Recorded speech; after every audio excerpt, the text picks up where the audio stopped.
Hi guys, welcome to Big Topic. சடனாக நம்ம பசங்களாம் திடீர்னு சவுக்கு வீடியோ போடுங்க, சவுக்கை பற்றி பேசுங்க அப்படின்ற மாதிரி சொல்லிகிட்டே இருக்காங்க. என்னன்னு பார்த்தா திடீர்னு எல்லாருமே சவுக்கு பற்றி தான் வீடியோ போட்டிருக்காங்க.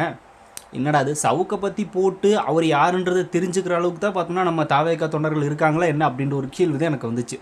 அவர் யார் அப்படிங்கிறத சிம்பிளாக ஒரே வார்த்தையில் சொல்லணும் அப்படின்னா அவர் ஒரு அரசியல் தரகர், அவ்வளோதான், வேறு ஒன்றும் கிடையாது. அவர் எந்த கட்சி சார்ந்த நபரெல்லாம் கிடையாது. இப்போ ஏடிஎம்கேக்கு சப்போர்ட் பண்ணி பேசிகிட்டு இருக்காரு. நாளைக்கே பார்த்தோன்னா வேற ஒரு கட்சிக்கு சப்போர்ட் பண்ணி பேசுவார். அது அவருடைய வேலை. அதை நம்ம பெரிய அளவில் அது விஜய் அவர்களுக்கு ஃபயர் விடுறதுனால அவர் விஜய்க்கு தான் ஆதரவு கொடுக்குறாரு அப்படின்ற மாதிரியோ, இல்லை ஏடிஎம்கேக்கு சப்போர்ட் பண்ணுறதுனால அவர் ஏடிஎம்கே கட்சிக்காரன்ற மாதிரியோ, இல்லை திமுகவுக்கு சப்போர்ட் பண்ணுறதுனால திமுக கட்சிக்காரர் அப்படின்ற மாதிரிலாம் ஒன்றும் கிடையாது. அவர் ஒரு அரசியல் தரகர் தான், அவ்வளோதான். அந்த நேரத்துக்கு அவருக்கு யாருக்கு சப்போர்ட் பண்ணணும்னு தோணுதோ அப்படின்றத அவரே வாண்டடாக போய் பார்த்தோன்னா அந்த கட்சிக்கு சப்போர்ட் பண்ணுறேன்னு பேரம் பேசி காசு வாங்கிக்குவார் அப்படின்றத சோசியல் மீடியாஸில் பரவலாக பேசக்கூடிய ஒரு விஷயம். அதை நம்ம பார்க்கும்போதே நம்மளுக்கு தெரியும். இவர் என்ன சடனாக பார்த்தோன்னா ஒரு விஷயத்துக்கு இப்படி பேசிகிட்டு இருக்காரு, இன்னொரு விஷயத்துக்கு இப்படி பேசுகிறாரு அப்படின்னு. சிம்பிளாக சொன்ன போனோம் அப்படின்னா சீமான் பார்ட் 2 அப்படின்னு தான் வச்சுக்கணும், வேறு ஒன்றும் கிடையாது. எனக்கு இது எல்லாத்தையும் தாண்டி இன்னொன்று என்ன அப்படின்னா, தாவேக்கா தொண்டர்களுக்கு இவரை பற்றி யாராவது பேசி தெரியணுமா என்ன, அப்படிலாம் ஒன்றும் கிடையாது. அவங்களுக்கே முதல்ல தெரிஞ்ச விஷயம்தான். சாவுக்கு தாவேக்காவை ஆதரித்து பேசிகிட்டு இருக்காருன்னா எஸ், ஆதரித்து பேசிகிட்டு இருக்காரு. ஆனால் எந்த மனநிலையில் ஆதரித்து பேசிகிட்டு இருக்காரு அப்படின்னா, தளபதி விஜய் அவர்கள் ஏடிஎம்கே கூட கூட்டணி போகணும் அப்படின்னு மாதிரி தான் ஆதரித்து பேசிகிட்டு இருக்காரே தவிர, முழுமையாக தாவேக்காத ஒரு அங்கீகாரத்தை பிடிக்கணும், தளபதி தான் விஜய் அவர்கள் தான் பார்த்தோன்னா ஒரு முதலமைச்சர் ஆகணும் அப்படின்ற மாதிரி ஒரு மைண்ட் செட்டில் அவர் கிடையவே கிடையாது. அதை பேசவும் மாட்டார். ஏன்னா இப்போதைக்கு அவர் இருக்கிற கட்சி சூழல் அப்படி. அவர் எந்த கட்சிக்கு சப்போர்ட் பண்ணி பேசிகிட்டு இருக்காரோ அந்த கட்சி தான் பேசுவார். ப்ளஸ் அந்த கட்சியை வெற்றி அடைய வைக்கணும், அந்த கட்சி தான் முதன்மை கட்சி அப்படின்னு நிரூபிக்கணும் அப்படின்னா அந்த கட்சிக்கு யாரெல்லாம் வரணும் அப்படின்ற மாதிரி ஒரு சின்ன விஷயத்தை பார்த்தோன்னா மக்கள் மத்தியில் எடுத்து போடுவார். இப்போ தாவேக்கா அப்படிங்கிற ஒரு கட்சி ஏடிஎம்கே கூட கூட்டணி வச்சுன்னா நல்லதுங்க, அந்த கட்சி இது கூட சேர்ந்துச்சு அப்படின்னா திமுகவை வீழ்த்திடலாம் அப்படின்ற மாதிரி பேசுவார், அவ்வளோதான். இதே நாளைக்கு திமுக மறுபடியும் பார்த்தோன்னா இவரை கூப்பிட்றதுக்கு வாய்ப்பு இல்லை. சப்போஸ் கூப்பிட்டுச்சு அப்படின்னா இந்த பக்கம் போய் அது ஏடிஎம்கே பிஜேபி அப்படின்னு கூட்டணி வச்சுக்கிறதுனால தாவேக்கா அங்கே போகலை, ஆனால் திமுக கூட அவர் வரல அப்படின்ற மாதிரி இந்த சைடு பார்த்தோன்னா உட்காந்து பேசிட்டு இருப்பார். இதுதான் அவரோட அரசியல் நிலைப்பாடு. அரசியல் நிலைப்பாடுன்னு சொல்ல முடியாது, இது ஒரு தரகர் நிலைப்பாடுன்னு நம்ம வச்சுக்கலாம். நான் எந்த இடத்துல பார்த்தோன்னா இவர் ரொம்பவே இவர் என்ன இப்படி இருக்காரே அப்படின்ற மாதிரி ஒரு ஃபீல் பண்ண தருணம் எது அப்படின்னா, செந்தில் பாலாஜி அவர்கள் அரெஸ்டான ஒரு சமயம் இருக்குல்ல, அந்த சமயத்தில் இவர் தான் பார்த்தோன்னா செந்தில் பாலாஜிக்கு அகேன்ஸ்டாக அதிகமான விஷயங்களை சோசியல் மீடியாஸில் ஷேர் பண்ணிகிட்டே இருந்தார். சபரீசன் அப்படிங்கிற இந்த 2 பேருக்கு தான் கான்டாக்ட் இருந்துச்சு. சடனாக பார்த்தோன்னா அது விரிசல் விழுந்துச்சு. அதுக்கப்புறமா செந்தில் பாலாஜி பற்றி பேசினார். அவரோட தம்பியாக யாராக இருப்பாங்களோ அவரை பற்றியெல்லாம் நியூஸ் போட்டார்.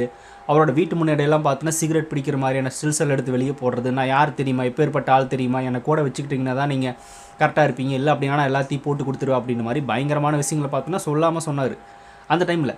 அதுக்கு கொஞ்ச நாட்களுக்கு முன்னாடி தான் பார்த்தோன்னா திமுகவுக்கு பயங்கரமாக விட்டு கொடுத்துட்டு இருந்தார். திமுக தான் பார்த்தோன்னா இருக்கிறதுலே ஆகச்சிறந்த ஆளுமை அப்படின்ற லெவலுக்கு அவர் பேசிகிட்டு இருந்தார். சடனாக இவங்களுக்கு ஆப்போசிட்டாக பண்ணிகிட்டு இருக்காரு. என்னடா அது, அங்கே தானே நீ இருந்த, சடனாக பார்த்தோன்னா அதுக்கு ஆப்போசிட்டில் நடந்துக்கிட்டு செந்தில் பாலாஜி அவரை பற்றி தவறாக பேசி வீடியோ போடுறது, சோசியல் மீடியாஸில் நியூஸ் ஸ்ப்ரெட் பண்ணுறது அப்படின்ற மாதிரி நீ தான் போட்டிருக்கிற. சடனாக பார்த்தோன்னா இந்த பக்கம் ஏடிஎம்கேக்கு தாவிட்டார் அப்படின்ற மாதிரி நம்மளுக்கு கன்ஃபார்ம் ஆச்சு. அதுக்கப்புறமா தான் அப்போ தான் நம்மளுக்கு தெரியுது இவர் ஒரு அரசியல் தரகர் தான். இந்த நேரத்தில் நம்மளுக்கு யார் சப்போர்ட் பண்ணுறாங்களோ அவங்களுக்கு தான் நம்ம பேசணும் அப்படின்ற மாதிரி மைண்ட் செட்டில் இருப்பாருன்னு நினச்சேன். அதுலேயும் கூட பார்த்தோன்னா ஒரு இடத்துல கவுந்துட்டார். என்னதான் நம்மளுக்கு சீமான் அவர்கள் மேலே 1000 விமர்சனங்கள் இருந்தாலும் இவர் சிறைக்கு போன டைமில் அவரை ஆதரித்து பேசி கூட்டிகிட்டு ஒன்றா இன்டர்வியூலாம் எடுத்து சீமான் அவர்கள் பார்த்தோன்னா ஆறுதலாக சொல்லி பல விஷயங்களை பார்த்தோன்னா என்னோட தம்பி அப்படின்னு பேசினார் சீமான். ஆனால் அவரே பார்த்தோன்னா அடுத்த ஒரு கொஞ்ச நாளே பயங்கரமாக அடிக்க ஆரம்பித்தவர் தான் இந்த சவுக்கு. அது எல்லாத்தையும் தாண்டி இப்போ வரைக்கும் பார்த்தோன்னா அடிச்சுட்டே இருக்கார். எனக்கு தெரிஞ்சு அந்த டைமில் சீமான் அவர்களை தவிர பெரிய அளவில் யாருமே அவருக்கு உதவி பண்ணவே இல்லை, சப்போர்ட்டாக நிற்கவும் இல்லை. அவரே பார்த்தோன்னா மோசமாக திட்டிகிட்டு இருந்தார் இந்த சவுக்கு சங்கர். அந்த லெவலில் இருக்குது இவரோட நிலைப்பாடு. இவர் சீமானையும் தாண்டி ஒரு படி அடுத்த லெவலில் தான், வேறு ஒன்றும் கிடையாது. மாற்றி உருட்டுறதுலையும் சரி, தரகர வேலை பார்க்குறதுலையும் சரி, சீமான் அவர்களுக்கு அடுத்தபடியான ஒரு ஆள் தான், அதில் எந்த மாற்றமும் இல்லை. அப்படி இருக்கும்போது இவரை பார்த்தோன்னா இப்படி தாவேக்கா நம்பும். தளபதி விஜய் அவர்களை பற்றி அவர் தான் இன்றைய சூப்பர் ஸ்டார் அப்படின்னு பேசிட்டா தளபதி ரசிகர்லாம் விசில் அடிச்சுட்டு பார்த்தோன்னா அவர் சொல்கிறத நம்பிடுவாங்களா என்ன? அவர் பேசுகிற சில விஷயங்களை பார்த்தோன்னா தாவேக்கா கட் பண்ணி சோசியல் மீடியாஸில் ஃபயர் விடுது. எஸ், விடத்தான் செய்யும், அதில் ஒரு மாற்றமும் இல்லை. ஆனால் நாளைக்கே விஜய் துணை முதல்வர் பதவிக்கு தான் வரணும், எடப்பாடி தான் முதலமைச்சர் அப்படின்னா யார் ஃபயர் விடுவா? யாரும் விட மாட்டாங்க. அவர் விஜய் அவர்களை பற்றி ஒரு விஷயத்தை பேசி அடுத்த கட்சியை திமுகவை அட்டாக் பண்ணி பேசுகிறார் அப்படின்னா அதை வெட்டி ஒட்டி பார்த்தோன்னா சோசியல் மீடியாஸில் பரப்ப தான் செய்வா. அதுக்காக சவுக்கு அவர்கள் நம்பிட்டாங்க முழுசாக தளபதி விஜய் ரசிகர்கள், தளபதி தொண்டர்கள் அப்படிங்கிறதுலாம் ஒன்றுமே கிடையாது. அவர் யார் அப்படிங்கிறதும் தெரியும், அவரை எங்கே வைக்கணும் அப்படிங்கிறது எல்லாருக்குமே தெரியும். அதனால் தாவேக்கா தொண்டர்களுக்கு நம்ம புதுசாக இதை பேசி தான் சொல்லி தான் புரிய வைக்கணும் அப்படின்றதெல்லாம் ஒன்றுமே கிடையாது. அவர் யார் அப்படிங்கிறது ஒட்டுமொத்த அரசியல் கட்சிகளுக்கும் ஒட்டுமொத்த சோசியல் மீடியாஸ்க்கும் ப்ளஸ் வந்து தாவேகா தொண்டர்களுக்கும் எல்லாருக்குமே தெரியும். அவர் எந்த ஸ்டாண்ட் எடுக்கிறாரோ அந்த ஸ்டாண்டில் சரியாக நிற்கக்கூடிய நபர் கிடையாது. ஆனால் தெளிவான பேச்சாளர் தான். தெளிவான பேச்சாளர்னால் எப்படி, மற்றவங்களை குழப்பி பார்த்தோன்னா தெளிவான பேச்சு பேசிக்குவார், சில விஷயங்களை பேசுவார், அதெல்லாம் ஓகே தான். ஆனால் அதுக்காக இவருக்கு அவ்வளோ தெரிஞ்சிருக்கு இவ்வளோ தெரிஞ்சிருக்கு அப்படின்றக்காக பார்த்தோன்னா வந்து இவர் சொன்னது எல்லாமே வேதவாக்குன்னு நம்பி தாவேக்காவை ஏடிஎம்கே கூட கூட்டணிக்கு போகல அப்படின்ற அளவுக்கு நம்புற கூட்டமெல்லாம் தாவேக்கா கிடையாது. அதில் எந்த மாற்றமும் இல்லை. இவரோட அஜெண்டாவே பார்த்தோன்னா இப்போ வந்து ஏடிஎம்கே ஆதரித்து பேசுறது, பேசிட்டு போக ஒன்றும் பிரச்சனை கிடையாது. அதுக்காக தாவேக்கா வந்து இவங்க கூட சேரணும் அப்படின்ற மாதிரிலாம் எதிர்பார்த்துருக்கக்கூடாது. அது நடக்கவும் நடக்காது. அது ஒரு நம்ம ஒரு அரசியல் விமர்சகர், நம்ம ஒரு சேனல் வச்சுருக்கோம், சில நியூஸை பார்க்குறோம், தாவேக்கா தொடர்ந்து நம்மளுக்கு ஃபயர் விடுறாங்க, இதையும் பேசினா ஏற்றுப்பாங்க அப்படின்லாம் நம்பி பேசிகிட்டு இருக்க வேணாம். அதெல்லாம் வேஸ்ட்டு. ஏன்னா 1000 விஷயங்களை இவர் ஆதரித்து பேசினாலும் தளபதி தொண்டர்களோட ஒரே ஃபோக்கஸ் என்ன அப்படின்னா தளபதி சிஎம் ஆகுறது, அவ்வளோதான்.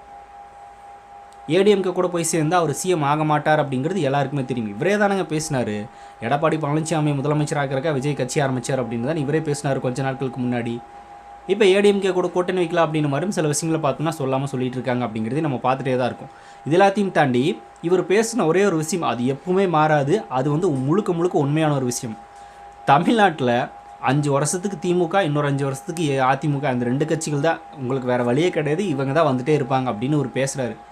ஏன் 2 கட்சியில் ஒரு கட்சி தான் வரணும் அப்படின்னு மாதிரி இவரை பேச சொல்லுங்களே பார்ப்போம். சத்தியமாக பேசவே மாட்டார்.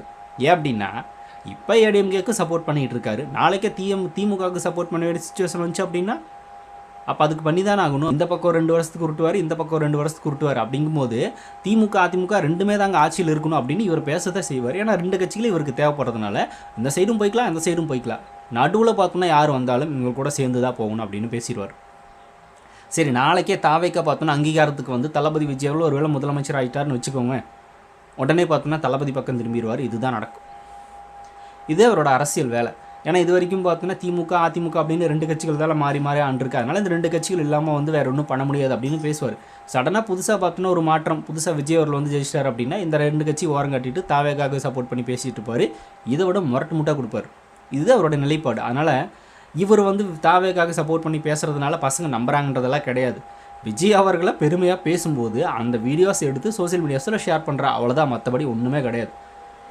ஏன்னா இப்போ சீமானே பார்த்தோன்னா தளபதி விஜய் அவர்கள் எதிர்த்தாலும் சீமான் அவர்கள் பேசின சில தளபதி பற்றி பேசியிருக்காரு, அந்த விஷயங்களை எடுத்து ஷேர் பண்ணி ஃபயர் விடுவாங்க, அவ்வளோதான். அதுக்காக அவர் நம்புறாங்கன்றதெல்லாம் ஒன்றும் கிடையாது. தளபதி விஜய் அவர்களை பேசும்போது அடுத்த கட்சியை அட்டாக் பண்ணி தளபதி விஜய் அவர்களை பற்றி பேசும்போது அதை யூஸ் பண்ணிக்கிறாங்க, அவ்வளோதான். வேறு ஒன்றும் கிடையாது. இவரை யூஸ் பண்ணிக்கிறாங்க, அவ்வளோதான். இவர்னாலேயே வந்து தாவேக்கா டெவலப் ஆகும், அதனால் நான் என்ன யூஸ் பண்ணிக்கிங்க அப்படின்னு இவர் பேசுகிறதெல்லாம் யாரும் கேட்குறதும் இல்லை, அதுக்கு வாய்ப்பும் இல்லை அப்படின்றதா இந்த வீடியோ மூலமாக நான் சொல்ல வருது. அதனால் இவரை பற்றி நம்ம பேசி தான் தெரிஞ்சுக்கணும் அப்படின்ற அளவுக்கு தாவேக்கா தொண்டர்கள் யாருமே கிடையாது. இப்போ எல்லாருமே பார்த்தோன்னா வந்து சவுக்கு ஒரு புரோக்கர் அப்படின்னு பேச ஆரம்பிச்சாச்சு, தாவேக்கா தொண்டர்களுக்கு தெரிஞ்சு போச்சு. அப்போ யாருக்கு பார்த்தோன்னா இதுக்கு வந்து நம்ம கிளாரிட்டி கொடுத்துட்ருக்கணும், அது அவங்களுக்கே தெரியும். அதனால் சவுக்கெல்லாம் பார்த்தோன்னா இப்போ என்ன ஆகி போச்சு அப்படின்னா இவரை பற்றி எல்லாரும் பேசி வந்து இவர் ஏதோ மிகப்பெரிய ஒரு அரசியல் ஆளுமை, அரசியல் விமர்சகர் அப்படின்னு ரேஞ்சுக்கு பார்த்தோன்னா கொண்டு போகிற லெவல் இருக்குது எல்லாரும் பேசி. அப்படிலாம் ஒன்றுமே கிடையாதுங்க. அவர் வெறும் அரசியல் தரகிறதா. அதனால் அதை பற்றி பெரிய அளவில் பேசி நம்ம வந்து ஃபயரோட வேணாம், நம்மளே பேசி பார்த்தோன்னா ஒரு அங்கீகாரத்தை எதுக்கு கொடுக்கணும் அப்படின்ற மாதிரி தான் நம்மளுக்கு தோணுது, வேறு ஒன்றும் கிடையாது. அதனால் இதெல்லாம் இதோட ஸ்டாப் பண்ணிவிட்டு எனக்கு தெரிஞ்சு இந்த வீடியோ பேசுனது எனக்கு வேஸ்ட்டுன்னு தான் தோணுது. அதனால் இந்த மாதிரியான ஒரு நபர்களெல்லாம் நம்பி தாவேக்கா கிடையாது, விஜய் அவர்களும் கிடையாது. இதில் விஜய் அவர்களுக்கு ஐடியா கொடுக்குற ரேஞ்சில் பார்த்தோன்னா பேசுவாங்க இல்லை, அதுதான் பார்க்குறதுக்கு பயங்கர சிரிப்பாக இருக்கும். இது வரைக்கும் மற்ற யார் ஃபயர் விட்டதுக்கும் தளபதி விஜய் அவர்கள் செவிசாய்ச்சி கேட்டது கிடையாது. அவர் எடுத்த முடிவுகள் எல்லாமே சோலோவாக அவர் சிந்திச்சு எடுத்தது தான். இப்போ தளபதி வந்தோடனே சீமானும் தளபதியும் கூட்டணி வைப்பார் அப்படின்ற மாதிரி பயங்கரமான பில்டப் இருந்துச்சு. அதை கட்டமைச்சது யார் அப்படின்னா இந்த நாம் தமிழர் குரூப் தான். இந்த சாட்டை, அதுக்கப்புறமா இந்த இடும்பன், இந்த சீமான் எல்லாமே வந்து நானே என் தம்பி கூட்டணி சேர போகிறோம், அதை தம்பி தான் முடிவு பண்ணுறோம் அப்படின்ற மாதிரி பல விஷயங்களை பேசினாங்களே. அவருக்கு நம்மளுக்கு முன்னாடியே தெரிஞ்சிருக்கு இது ஒரு வெத்து வேட்டு, இது ஒன்றுத்துக்கு ஆகாது, இவர் மாற்றி உருட்டுற கேஸு எப்போவுமே பார்த்தோன்னே ஒரு அல்லு சில்லுது அப்படின்னு முடிவு பண்ணி சீமானவர்களை தொட்டு கூட பார்க்கல தளபதி. அவருக்கு அப்போவே தெரிஞ்சிருக்கு நம்ம தான் லேட்டு போல் அப்படி ரொம்பவுமே தீர்க்கமாக யோசித்து முடிவெடுக்கக்கூடிய நபர் தான் விஜய் அவர்கள். அதனால் மற்றவங்களாம் சொல்லி விஜய் அவர்கள் முடிவு பண்ணிடுவாரா அப்படின்னு ரேஞ்சுக்கெல்லாம் கிடையாது. அதுவும் இந்த கரூர் சம்மந்தப்பட்ட பிரச்சனைக்கு அப்புறமா விஜய் அவர்களுக்கு ஆளாளுக்கு அட்வைஸ் கொடுக்குறன்ற பேரில் பார்த்தோன்னா தாவேக்கா அதிமுக கூட வந்தால் தான் கட்சியை தப்பிக்கும், இல்லைன்னா ஆண்டவனாலும் காப்பாற்ற முடியாது அப்படின்னு மாதிரி நேற்று ஒரு அதிமுக சேர்ந்த நபர் பேசிகிட்டு இருந்தார். அதை பற்றி தனியாக ஒரு வீடியோ போட்டிருக்கோம். அதை இன்னும் சொல்ல போனால் அந்த வீடியோவில் நான் கிளியராக சொல்லியிருப்பேன். இந்த சவுக்குன்ற பேரை மட்டும் எடுத்துட்டு அதிமுக கூட பிஜேபி கூட தளபதி போனால் என்ன நடக்கும், அவர் ஏன் போக மாட்டார் அப்படிங்கிற மாதிரியான சில விஷயங்களையும் பேசியிருந்தேன். அதை யாராவது பார்க்கணும்னு நினச்சிங்க அப்படின்னா செக் பண்ணி பாருங்கள், லிங்க் வந்து டிஸ்கிரிப்ஷனில் இருக்குது. அதனால் நேற்றே அதை பற்றியெல்லாம் நம்ம பேசிட்டோம். இதுக்கு முன்னாடியும் பல வீடியோக்களை பேசியிருக்கோம். இந்த சவுக்கை மென்ஷன் பண்ணி பேசலை, அவ்வளோதான். ஆனால் திரும்ப அதை ரிப்பீட் பண்ண முடியாது. வேணால் அந்த வீடியோவை பார்த்து தெரிஞ்சுக்குங்க, அவ்வளோதான், வேறு ஒன்றும் கிடையாது. அரசியல் விமர்சகர்கள் அப்படின்னா மற்ற கட்சிகளை பற்றி என்ன பேசுகிறாரு அப்படின்றத நம்ம யோசிப்போம். ஆனால் மற்ற கட்சிக்கு திடீர்னு பார்த்தோன்னா இவர் ஒரு ஆதரவு நிலைப்பாடு எடுப்பார்ல, அப்போ இதை பார்த்தோன்னா மறந்துடுவாங்க அப்படின்ற மாதிரி இந்த சீமானும் சரி இந்த சவுக்கு சங்கர் இவங்களாம் நினச்சிட்டு இருக்காங்க. அதை எடுத்து போட்டு தான் பார்த்தோன்னா மறுபடியும் பேக் ஃபயர் இவங்களை வச்சு செஞ்சுட்ருக்காங்க அப்படிங்கிறது இவங்களுக்கு தெரிய மாட்டேங்குது. அது எப்போ புரிஞ்சுக்கிறாங்களோ அப்போ தான் பார்த்தோன்னா இந்த அரசியல் தரகர்ன்ற வேலையெல்லாம் விட்டுட்டு ஒரு கட்சிக்கு நம்ம ஆதரவு தெரிவிப்போம் அப்படின்ற மாதிரி. எனக்கு என்ன டவுட் அப்படின்னா, அவர் எல்லா கட்சிக்கும் பார்த்தோன்னா ஆதரவு தெரிவிச்சுட்டே போகிறாரு, யாருக்கு தான் ஓட்டு போடுவார்? எதுதான் பார்த்தோன்னா ஜனநாயக ரீதியான ஒரு கட்சியை அவர் பார்க்குறாரு? இதுதான் எனக்கு பெரிய சந்தேகம். இதை தான் கண்டுபிடிக்கவே முடியாது. இவர் யாருக்கு ஓட்டு போடுவார் அப்படிங்கிறதையே வந்து நம்மளால் கெஸ் பண்ண முடியல. அந்த லட்சணத்தில் இவர் சொல்கிறத வேறு நம்ம எப்படி கேட்க முடியும்? இந்த ஒரு சின்ன பேசிக் நாலேஜ் தெரிஞ்சாலே போதும். எல்லாம் யாரும் பெரியலாம் நம்ப போகிறது கிடையாது, அதுக்கு துளியும் தகுதியான நபரும் கிடையாது அப்படின்றத என்னோட ஒப்பீனியன். அதனால் இதை வந்து பெரிய அளவில் பேசி நம்ம கான்ட்ரவர்சி ஆக்க வேணாம். இவரை கான்ட்ரவர்சி ஆக்கி பெரிய அளவில் பார்த்தோன்னா கொஞ்சம் மேலே கொண்டே வச்சு தாவேக்கா தொண்டர்கள் பாருங்கள் இவங்க எந்த லெவலில் வச்சுருக்காங்க அப்படின்ற மாதிரிலாம் நம்ம பேச தேவையில்லாத ஒன்று. அதனால் இதை ஸ்டாப் பண்ணிக்கலாம். ஸோ நீங்கள் என்ன நினைக்கிறீங்க அப்படிங்கிறது கமெண்ட்டில் ஷேர் பண்ணிட்டு போங்க. அப்படியே பிக் டாபிக் சேனல் யாராவது சப்ஸ்கிரைப் பண்ண மறக்காமல் சப்ஸ்கிரைப் பண்ணிக்கோங்க. நிறைய big topics, political news, trending news, cinema updates இப்படி நிறைய நம்ம சேனலில் தொடர்ந்து வரப்போகுது.